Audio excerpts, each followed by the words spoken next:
Bienvenue dans le 56cast 50e. Oh, 50e du nom, 50e du nom, c'est vous, c'est... J'ai pas fait de gâteau. Et les cotillons? Non, 50... non plus.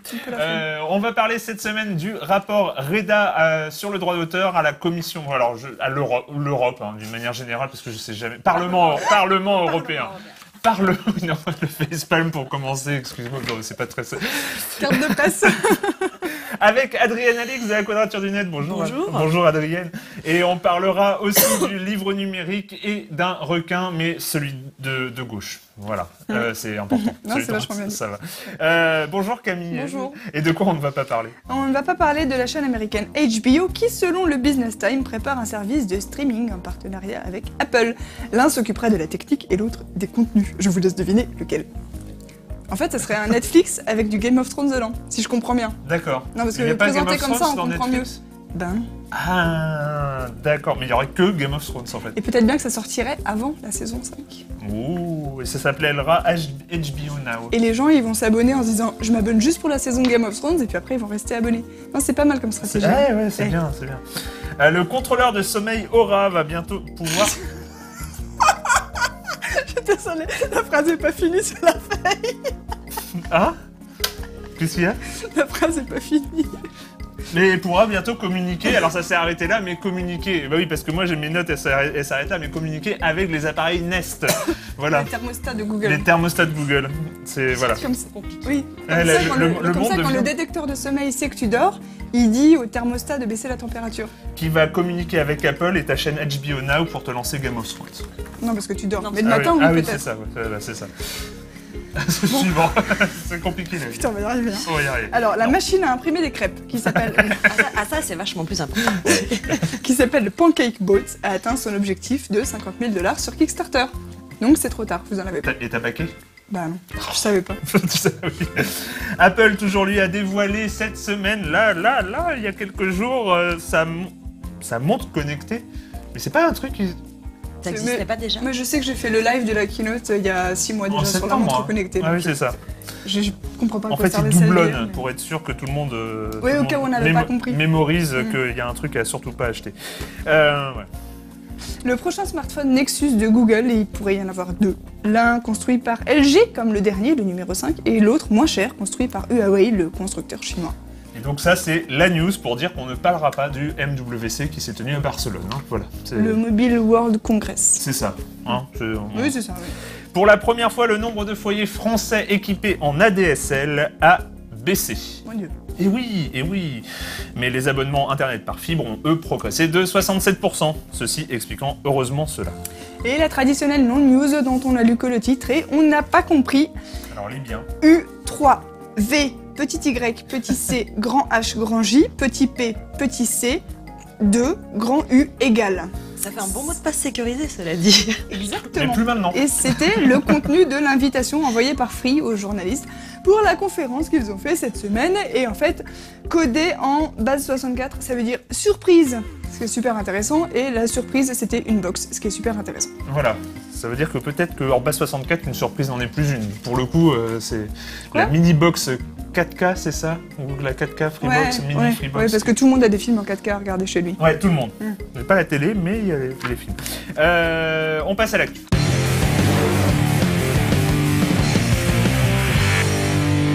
L'actu, c'est donc... Alors, Erwan, qui c'est qui n'est pas satisfait de la politique française en matière de TVA sur les livres numériques? A, le Parlement européen. B, la Commission européenne. C, le Conseil de l'Europe. D, le Conseil européen. Alors, tu peux avoir un indice, c'est à Bruxelles ou à Strasbourg? Attention, parce que le Parlement européen, il est parfois à Bruxelles et parfois à Strasbourg. Non, mais voilà, mais non. C'est la Commission européenne voilà, qui, depuis quelques années, dit que quand même, selon la directive européenne numéro je ne sais plus combien, 2006/112/CE sur la TVA, eh bien, la France devrait appliquer un taux de TVA normal à ses livres numériques, c'est-à-dire à 20%, et non pas un taux réduit, c'est-à-dire à 5,5%. Dont bénéficient les livres papier. Oui. Et en fait, donc ça fait longtemps qu'ils ont déposé un genre de plainte que je sais plus comment ça s'appelle. Et la Cour de justice de l'Union européenne vient de trancher et lui a donné raison à la Commission. Donc effectivement, elle demande de relever le taux de TVA pour les livres numériques. Alors en fait, le truc, c'est que dans la directive, ce qui a droit à la TVA réduite, c'est une livraison de biens. La fourniture de livres est considérée comme une livraison de biens. Sauf que la question c'est, est-ce qu'un livre électronique est un bien? Eh bien non. La Cour de justice a dit que le livre électronique n'est pas un bien corporel, en fait c'est plus un service parce que c'est dématérialisé. Et si tu essayes de leur dire oui mais c'est sur un e-book, enfin sur une liseuse d'e-book et donc c'est quand même quelque chose que tu palpes, bah non parce que c'est pas vendu avec l'e-book. Donc c'est Et donc, bizarrement, les éditeurs sont pas contents. Et donc les éditeurs sont pas contents, mais c'est pas grave parce que a priori, non mais c'est ça, a priori ils sont pas obligés de réagir du jour au lendemain. Il va pas y avoir, il y a pas une astreinte qui commence là maintenant. Normalement, là maintenant, ils doivent prendre note qu'on leur a demandé de changer la TVA. Et après, si on voit qu'il se passe rien, la Commission européenne peut engager une nouvelle procédure pour éventuellement donner une amende. Ça pourrait durer 1 an ou 1 an et demi, et l'amende ne serait même pas rétroactive. Donc en gros, il y a du temps pour rien faire et laisser traîner les choses. Et en plus, d'ici là, la situation aura peut-être changé. Parce que il y a beaucoup de gens qui plaident pour un alignement de la TVA sur le livre numérique et le livre physique. Et le syndicat national de l'édition a justement lancé une grosse campagne ces derniers jours. Alors je ne sais pas s'ils ont fait exprès pour que ça tombe en même temps que la décision ou pas. Pour l'instant, il y a 4 pays qui sont opposés à l'alignement de la TVA réduite sur les 2 types de livres. Il y a la Bulgarie, le Danemark, l'Estonie et le Royaume-Uni. Le Royaume-Uni, en l'occurrence, eux, ils n'ont pas de TVA du tout sur les livres. Ah oui. Et donc, ils n'ont pas très envie qu'on recommence à discuter de tout ça, qu'on remette à plat et qu'on harmonise. Parce que ça serait pas bon pour eux. Et donc la campagne du syndicat national de l'édition, ça s'appelle This is not a book. En français, un livre est un livre. Et alors ça consiste en un joli site avec beaucoup de couleurs. Et puis un gentil professeur qui nous montre... non, c'est pas ça. Un joli professeur qui nous montre au tableau une grenouille et il dit ça, c'est pas un livre. Et après, il montre un livre et il dit ça, c'est un livre. Donc il joue sur l'humour et en prenant les gens pour en faisant semblant de prendre la commission pour une idiote qui sait pas faire la différence, pour en fait demander aux internautes de prendre leurs propres photos des trucs qui sont des livres et des trucs qui sont pas des livres, et ensuite de harceler la Commission européenne sur Twitter en leur envoyant les photos pour faire pression, pour se mettre le public de leur côté, quoi. J'ai comme l'intuition que ça marchera moins bien que certaines campagnes organisées par des activistes pour les libertés fondamentales, par exemple. Enfin, c'est... Voilà. Se battre pour la TVA réduite des livres électroniques. C'est un petit peu pointu, je sais pas si ça va suivre. Et j'ai l'impression que c'est pas un combat. Ouais. Voilà. Surtout que l'enjeu il est un peu ailleurs, quoi. Oui. Si vous parlez des campagnes autres. On a l'avis de l'April qui est très intéressant là-dessus. Donc l'April qui défend le logiciel libre et qui arrive avec un argument auquel personne n'avait pensé quand ils faisaient leur petite campagne avec leurs photos, qui est qu'un livre numérique, la différence, c'est quand même que c'est bourré de DRM qui t'empêche de le prêter, qui t'empêche de le lire où tu veux, quand tu veux, autant de fois que tu veux, et que donc c'est pas exactement pareil qu'un livre physique, et que donc il n'y a pas de raison qu'on ait les mêmes droits sur les livres, enfin que les livres numériques soient traités de la même façon alors qu'on a moins de droits avec un livre numérique. Si je peux me permettre, la question elle avait été posée à l'Assemblée nationale l'année dernière, je crois, et effectivement l'idée c'était de distinguer ce qui est un service, donc si vous achetez un livre sur Amazon, en fait on vous le prête, Amazon il peut décider de le retirer, il l'a fait d'ailleurs, parfois il garde le pouvoir sur ce que vous avez acheté, donc c'est bien un service, et si vous achetez un livre sans DRM, pour le coup c'est votre propriété, vous pouvez le donner, vous pouvez le prêter, vous pouvez en faire ce que vous voulez. Donc la campagne de l'April, elle joue sur cette distinction-là, et ça c'est assez intéressant. Donc, les histoires de TVA, ça peut cacher aussi des questions de liberté d'usage qui sont vraiment importantes et intéressantes pour le coup. Et de fait, c'est surtout les discussions qui sont justement sur les trucs à télécharger blindés de DRM, que ce soit en streaming ou pas, notamment dans les jeux vidéo. Il y avait toute une réflexion sur le fait de pouvoir prêter, de pouvoir revendre en occasion ces jeux vidéo. Et pour contrer ces demandes légitimes des consommateurs, tous les fournisseurs de services disent « Ah oui, mais finalement, c'est peut-être pas une vente, c'est un droit d'usage illimité, on va dire. » Et donc, du coup, c'est pas une vente. Donc, du coup, c'est pas un livre. C'est l'accès, finalement. Exactement. En fait, tant qu'il y a des DRM, on paye l'accès à un texte. Et nos amis ayant droit sur Twitter se défendent en disant ah non mais on s'en fiche du support, ce qui est important c'est le contenu, alors que c'est pas vrai. On sait tous que c'est pas vrai. Ce qu'on a le droit de faire ou pas avec un livre est vachement important. Donc c'est loin d'être le jour où on te le retire, tu l'as plus. Hein. Exactement. Ouais. Voilà. Et puis on achète aussi beaucoup les livres pour pouvoir les prêter une fois qu'on les a lus. C'est ou les offrir ou les donner. Ou les offrir ou les donner. Et donc voilà. On va voir. On a 12 à 18 mois pour voir comment ça se résout. Mais je sais pas. J'ai l'impression que ça fera pas un engouement populaire sur leur petite opération. La virgule what the fuck cette semaine. c'est Roscosmos, l'agence fédérale russe, qui a fait une vidéo qui montre à quoi ressemblerait la Terre si on avait d'autres étoiles à la place du Soleil. Donc ça, en l'occurrence, c'est Sirius, je crois. Ça, c'est Arcturus, une super géante rouge. Et au début, on avait le système Alpha du Centaure, où en fait, il y a 3 étoiles qui se tournent l'une autour de l'autre. Avoir 3 soleils dans le ciel, ça ferait super classe. Ça ferait super classe, mais il ferait pas beaucoup de nuit, non? Bah, ça dépend s'ils se tournent. Ça dépend comment ils tournent. Non, il n'y a pas de raison, parce qu'ils sont tous dans le même coin. Ah, ils sont tous dans le même coin. Ouais. Ah oui, ah, ce serait classe. Ouais. Ceci dit... C'est pas Swing qui a 2 soleils? Non. Si. Si.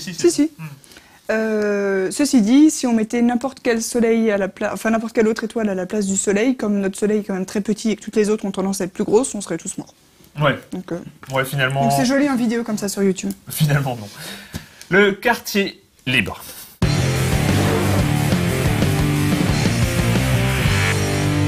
Donc, c'était il y a quelques mois, c'était en septembre dernier, Juncker, donc de la Commission européenne, a commencé à s'intéresser au sujet du droit d'auteur et à son harmonisation sur l'ensemble des pays européens en matière de réglementation des télécoms, etc., protection des données. Et elle a confié ça à une jeune députée du Parti Pirate. Et tu es là pour nous en parler, Adrienne. Alors oui, en fait, la Commission européenne a mis la question du droit d'auteur parmi les questions prioritaires à régler pour les 5 ans qui viennent. Et le Parlement européen a confié à Julia Reda... J'ai révisé mon Europe. Pardon.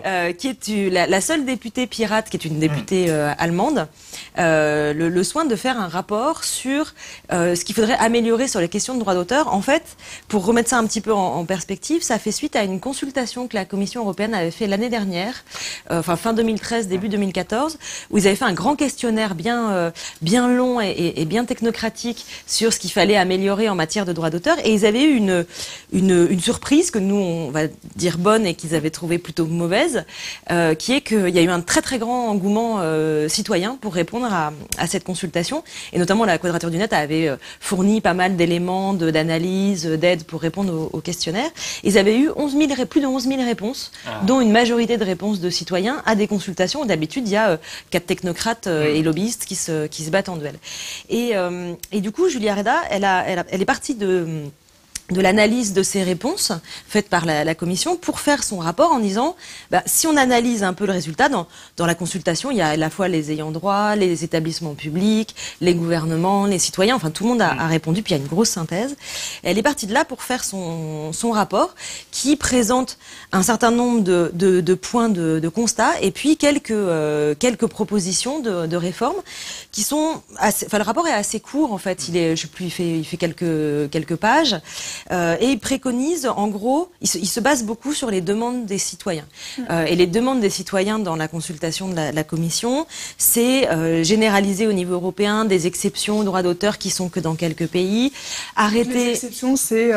Ça peut être la liberté de panorama, par exemple, qu'on n'a pas en France. En France, on n'a pas le droit de diffuser librement des photos de bâtiments qui sont encore soumis au droit d'auteur, par exemple. Dans l'espace public. Dans l'espace public. Par exemple, la pyramide du Louvre, par exemple, la Tour Eiffel la nuit, par exemple les tours de la Défense, on n'a pas le droit. Y compris si ça a été financé avec l'argent public. Ça pose pas ça les dérange pas. On doit continuer à payer des droits d'auteur, alors que dans la quasi-totalité des pays d'Europe, ça pose pas de problème.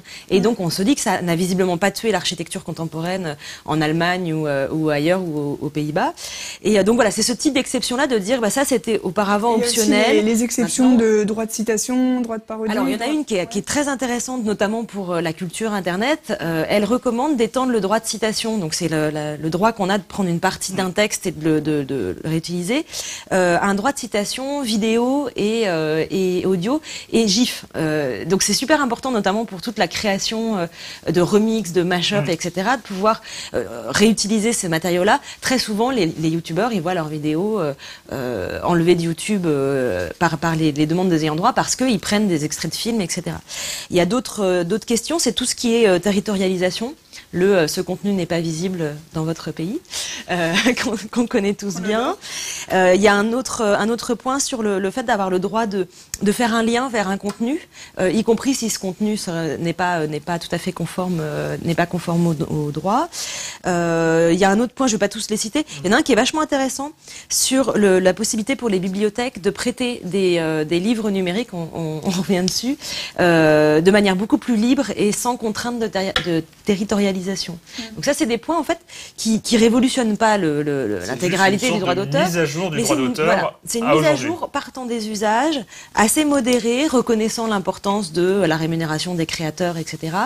Alors aussi un truc sur les DRM, non, sur l'interopérabilité. Le fait de pouvoir lire un contenu sur indépendamment de la plateforme sur laquelle on l'a acheté, typiquement forcer les iTunes, etc., à être beaucoup plus compatible avec d'autres plateformes. Donc c'est vraiment une prise en compte assez forte des attentes. Et alors la réaction a été, mais avant même qu'elle ait qu'elle ait publié son rapport, la réaction a été vraiment super violente de la part à la fois des ayants droit et des gouvernements. Le problème, c'est qu'elle a 28 ans. Ouais.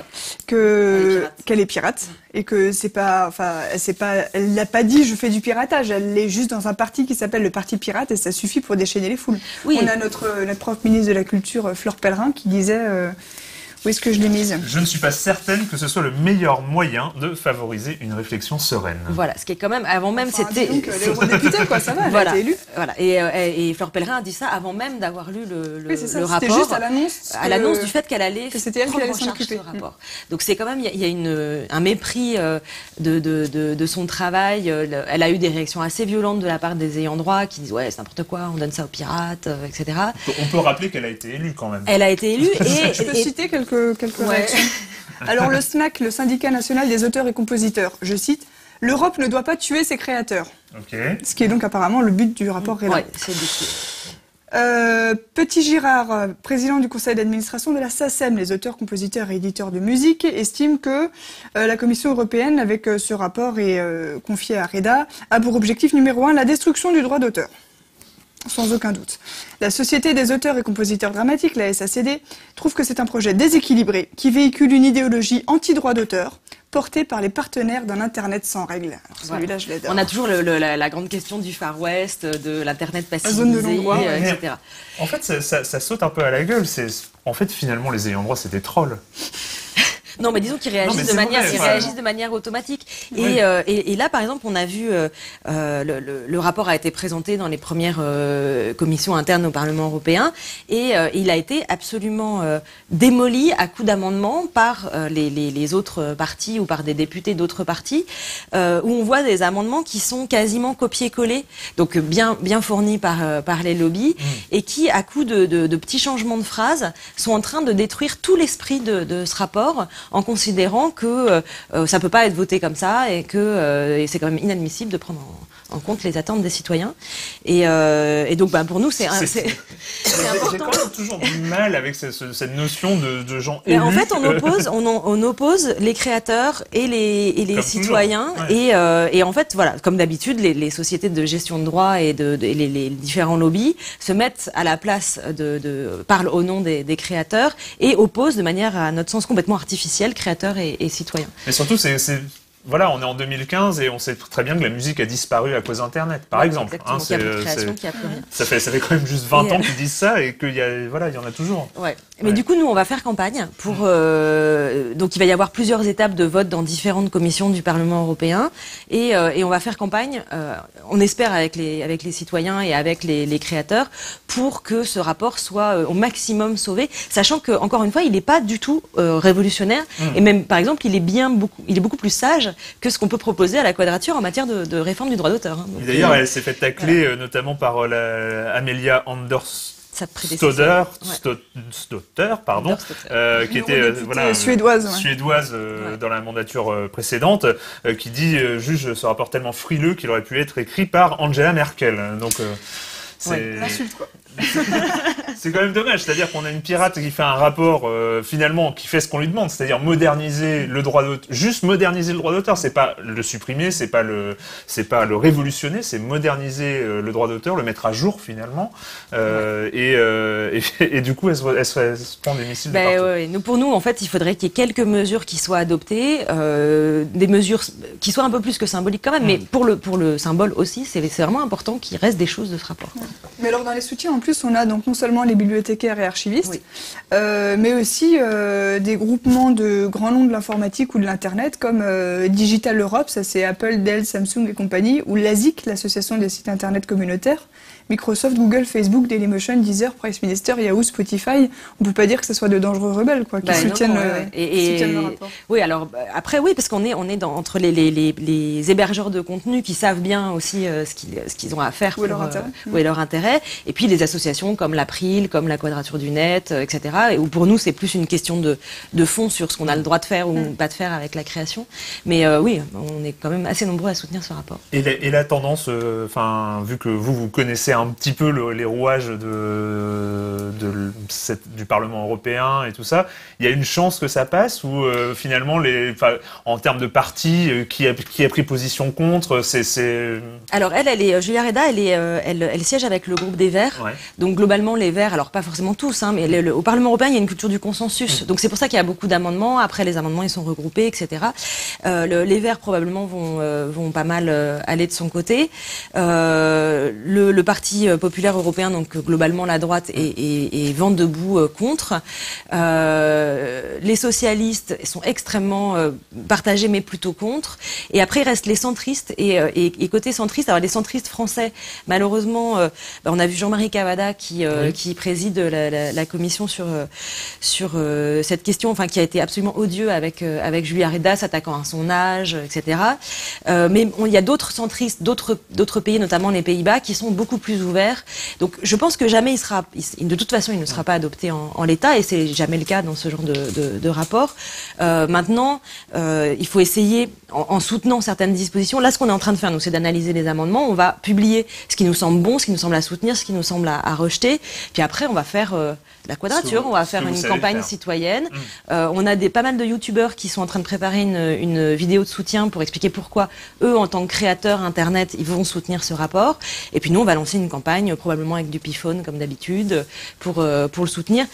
Sachant que ce rapport, il est consultatif, c'est-à-dire que c'est pas quelque chose qui va être directement mis dans le droit. Par contre, s'il est bien soutenu par le Parlement, il peut ensuite être pris comme base pour la Commission, qui de toute façon veut s'attaquer à cette question, comme base de travail pour la suite. Et alors, rapidement, il y a un autre rapport en ce moment. Oui, c'est un genre d'anti-rapport Reda. Voilà, en fait, c'est un rapport qui s'appelle le rapport Svoboda, du nom d'un député autrichien, et qui lui a été publié super tard, alors qu'en fait, il est prêt depuis novembre-décembre, mais il n'était pas sur le site, et qui, pour le coup, c'est vraiment l'anti-rapport Reda. C'est-à-dire que ça traite beaucoup plus globalement de propriété intellectuelle, et c'est la mise en application de tout ce qu'on dénonce, de tout ce qu'il y a dans les préconisations de Mireille Imbert-Carretta sur la DOPI, c'est-à-dire pénaliser les intermédiaires techniques, les forcer à faire la police eux-mêmes sur leur contenu, assécher les finances des sites qui font de la contrefaçon commerciale, machin. Et notamment, il y a un truc qui pour nous est vraiment embêtant, c'est qu'il n'y a pas de différence entre la contrefaçon, donc c'est le nom sage pour tout ce qui est partage ou piratage, etc. Il n'y a pas de différence entre ce qui est partagé de manière non commerciale ou de manière commerciale. Entre les méga uploads, etc., qui se faisaient pas mal d'argent, et des sites de partage qui ne font pas d'argent. Ouais. Donc ça, c'est un peu inquiétant. Et ce rapport Svoboda est extrêmement, porte vraiment la marque de tout ce qui est anti-partage. C'est vraiment l'anti-rapport Reda par excellence. Et celui-là, il aurait des chances de passer. Ah bah celui-là, il a commencé à être étudié dans les commissions, et il passe. C'est étrange. Est-ce qu'on peut mettre Svoboda et Reda sur un ring et prendre du popcorn? Il est un peu... Ah merde, non mais en fait, costaud le monsieur. Non, les soutiens populaires de Reda contre les soutiens populaires de Svoboda. C'est mieux. Voilà. Merci Adrienne. Mais de rien. On reparlera Donc voilà, forcément. en Le gros, vote, c'est mi-avril au Parlement européen. Ouais, alors On sait mi-avril pas. dans les premières commissions et au mois de mai en plénière. Mais de toute façon, en gros, il faut un peu suivre ce qu'on appelle à faire et d'ici quelques jours, on va commencer à lancer nos On campagnes. suivra ça. Voilà. Et puis on rappellera ça dans le 50 cast. Merci. Donc, sur ce sujet, tout autre chose, un requin, mais celui de gauche, dans le potager du web.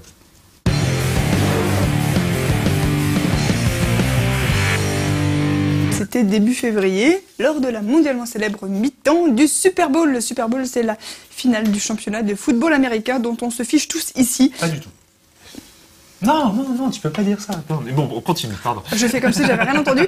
Et à la mi-temps, c'est toujours un grand moment parce qu'il y a des super pubs à la télé. Ouais, super. Et des super concerts sur place avec des super chanteurs super connus. Et cette année, on a eu un spectacle pyrotechnique de Katy Perry accompagné de requins et des grosses balles avec des yeux et une bouche. Et des palmiers avec des yeux et une bouche.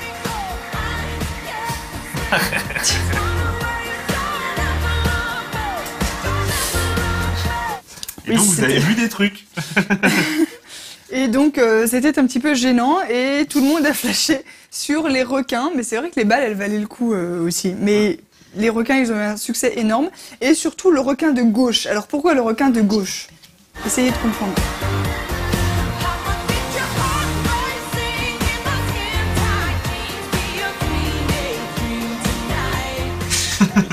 Il est bourré, le requin de gauche. Complètement déchiré.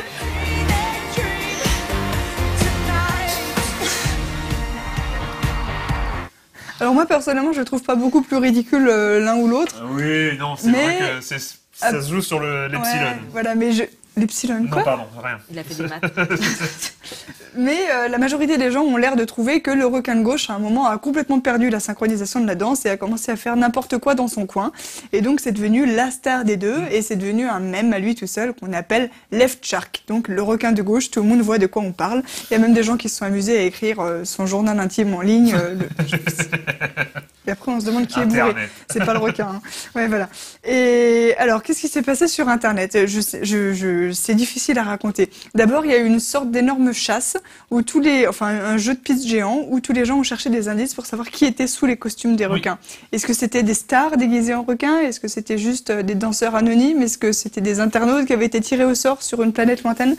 C'est toutes les possibilités. Bien. Oh, ça aurait été bien, ça. Toutes les possibilités étaient ouvertes. Un internaute a même prétendu avoir fait un match sur Tinder avec l'un des requins et les gens y ont un petit peu cru. Mais finalement, la vérité, c'est qu'ils s'appellent Brian Gow et Scott Myrick et ce sont juste des danseurs de la tournée de Katy Perry. Je crois que c'était Svoboda et Reda. Tu vois. Ça aurait été bien.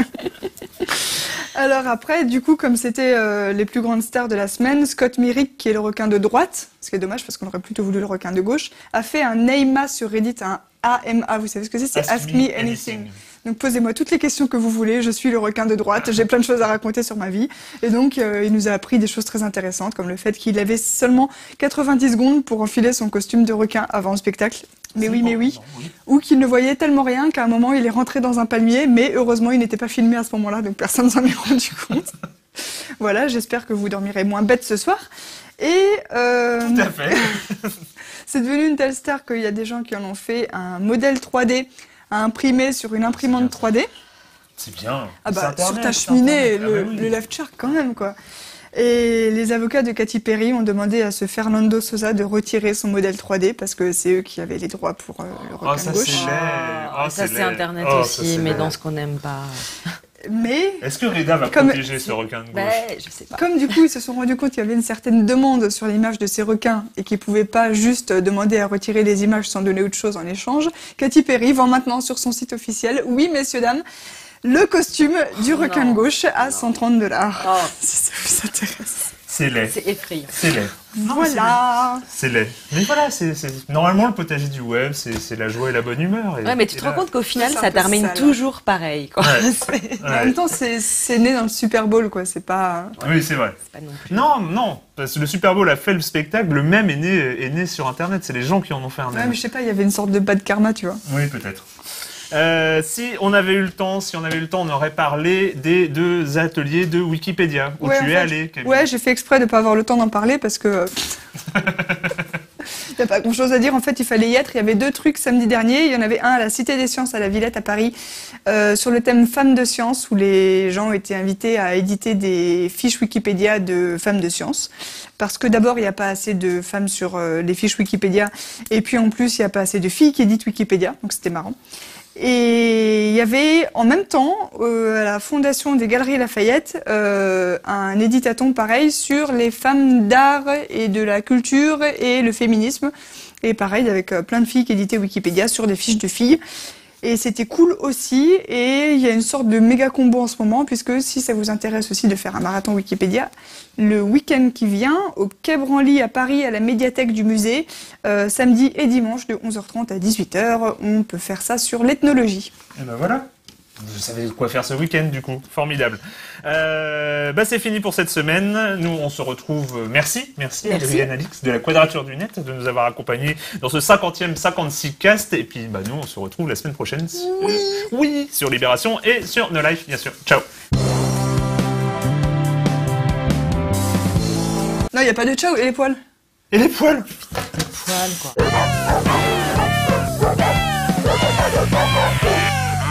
Et les poils? Les poils, c'est quand même super important parce que là, j'ai pas pris n'importe quelle vidéo. C'est le youtubeur français Parole de Chat, dont je suis la fan numéro 1. Son job consiste à repérer les vidéos sur YouTube avec des chats bavards. Il faut qu'ils ouvrent beaucoup la bouche parce qu'après, il invente les dialogues du chat et il refait la bande-son par-dessus et il le republie sur son compte. Et c'est comme ça qu'il a produit des chefs-d'œuvre que vous avez forcément vus, du genre les chats qui font pat-pat là comme ça, il fait dans son la capucine, ou les chats ninja. Et sa dernière vidéo en date s'appelle Le Tableau. C'est l'histoire d'un chat qui veut accrocher un tableau au mur. D'accord. Vas-y, je le mets là. Attends. Oui, mets-le un peu plus à droite. Là? Ouais, c'est bien. Ok. J'y vais, hein. Quand même, avant que je plante le clou, est-ce que Van Gogh sur la porte des cabinets, c'est vraiment une bonne idée? Oui. Non, parce que je sais pas, moi. À la place, on pourrait mettre un portrait d'Antoine Daniel, par exemple. Vas-y. Toi, quand t'as une idée dans la tête, hein. Bon, allons-y. Faisons confiance au Feng Shui. Et 2. Et 3. Et voilà le travail. Ça rend pas si mal, en fait. Mets-le plus à droite, s'il te plaît. Je peux plus, là. Quoi? Bah oui, j'ai planté le clou.